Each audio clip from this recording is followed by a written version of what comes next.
Aujourd'hui, on va s'intéresser à une expression qui porte un poids historique énorme, le code noir.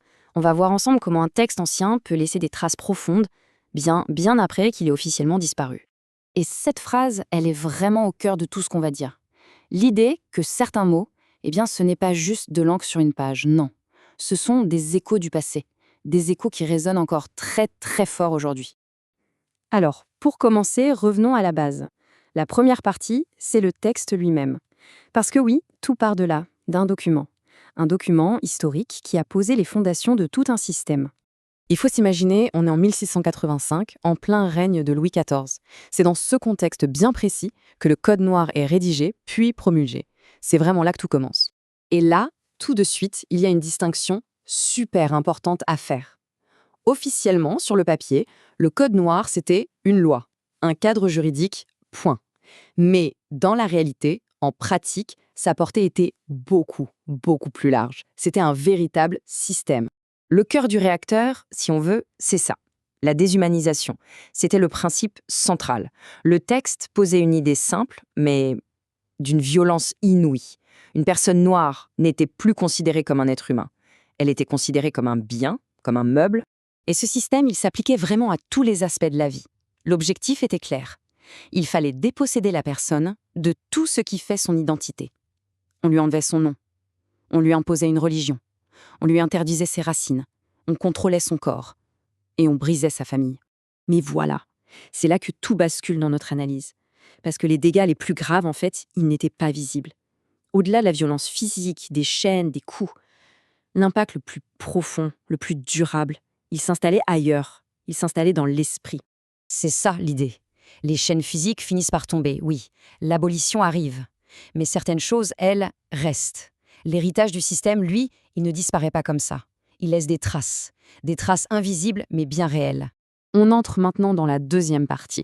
On va voir comment tout ça se prolonge.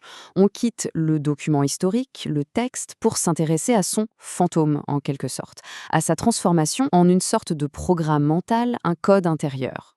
Et cet héritage invisible, comment il se manifeste concrètement ? Ça peut être des limites qu'on ne voit pas, mais qu'on sent. Des peurs qui se transmettent, comme un héritage silencieux. Ou encore ce sentiment d'avoir une identité brisée, incomplète. Donc, ce code mental, qu'est-ce que c'est au fond ? Ce n'est plus le texte de 1685, non. C'est plutôt son ombre, son symbole. C'est une structure de pensée, une programmation qui peut continuer à agir en arrière-plan de manière inconsciente, bien après que le document original ait disparu des livres de loi.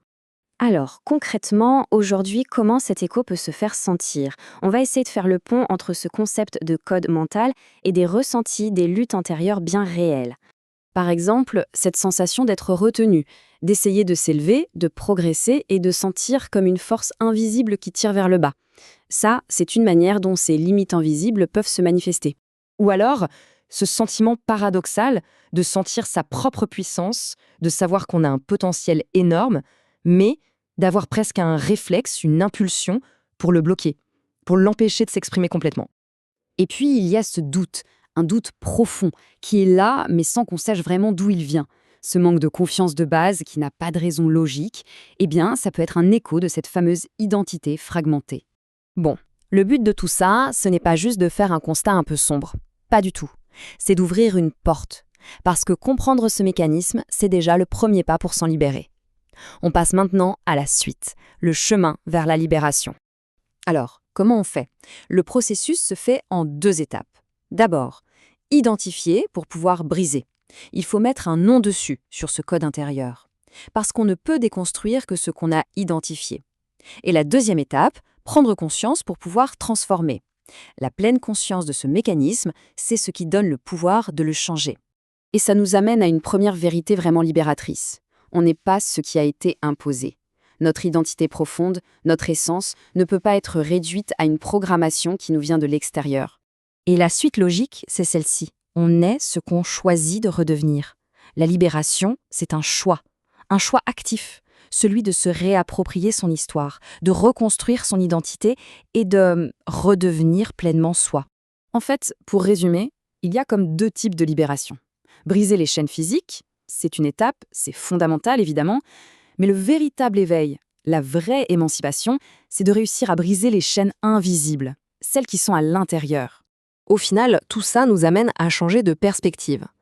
La vraie question, ce n'est peut-être plus qu'est-ce que le code noir? Ça, c'est l'histoire.